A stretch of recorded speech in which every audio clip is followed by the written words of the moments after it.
মা, তুমি সেই দিনের মতনে কষা কষা মাংসের রেসিপিটা করো না।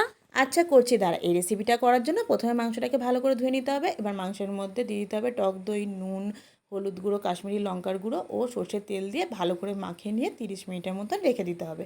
এবার একটা প্যানের মধ্যে তেল গরম করতে দিয়ে দিতে হবে।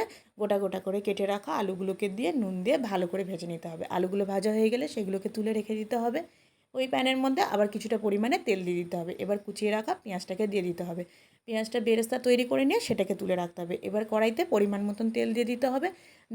তার মধ্যে দুটো তেজপাতা, গোটা গরম মশলা, চিনি, কিছুক্ষণ নাড়াচাড়া করার পর কুচিয়ে রাখা পেঁয়াজগুলোকে দিয়ে দিতে হবে। পেঁয়াজগুলো লাল করে ভাজা হয়ে গেলে তার মধ্যে দিয়ে দিতে হবে টমেটো কুচি, রসুন বাটা, আদা বাটা। কিছুক্ষণ মশলাটা কষে নেওয়ার পর তার মধ্যে দিয়ে দিতে হবে হলুদ গুঁড়ো, লঙ্কার গুঁড়ো, কাশ্মীরি লঙ্কার গুঁড়ো, জিরে গুঁড়ো ও ধনে গুঁড়ো। এবারে মশলাটাকে ভালো করে কষাতে থাকবো। যখন দেখবো মশলা থেকে তেল ছেড়ে আসছে তখন ম্যারিনেট করা মাংসটাকে দিয়ে দেবো। মাংসর সাথে মশলাটাকে ভালো করে কষিয়ে নেব। কিছুক্ষণের জন্য ঢাকা দিয়ে দেবো। ঢাকা খুলে ভেজে রাখা আলুগুলোকে মাংসের উপর দিয়ে দেবো। এবার মাংসটাকে ভালো করে কষিয়ে নেব।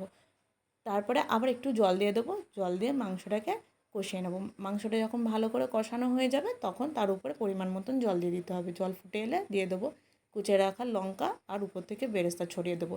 এবারে গরম মশলাটাকে উপর থেকে ছড়িয়ে দিয়ে একেবারে ঝোলটাকে মেরে নিয়ে ঠিক কষা কষাভাবে নামিয়ে নিতে হবে।